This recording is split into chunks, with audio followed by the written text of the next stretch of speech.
ഇബ്നുൽ ഖയ്യിം അദ്ദേഹത്തിന്റെ സാദുൽ മആദ് എന്ന് പറയുന്ന ഗ്രന്ഥത്തിന്റെ 2-ാം വാള്യം 89-ാമത്തെ പേജിൽ ഈ കാര്യം വളരെ വ്യക്തമായി പ്രതിപാദിച്ചിട്ടുണ്ട്. അതായത് അദ്ദേഹം പറയുന്നത് വലം യകുൻ ഫീ ഉമരിഹി ഉംറത്തുൻ വാഹിദത്തുൻ ഖാരിജൻ മിൻ മക്ക കമാ യഫ്അലു കസീറുൻ മിനൽ നാസി അൽയൗം.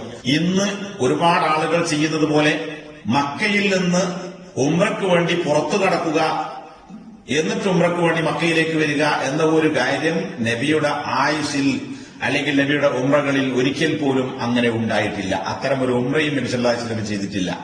വഇന്നമാ കാനത്ത് ഉംറതുഹു കുല്ലുഹാ ദാഖിലൻ ഇലാ മക്ക.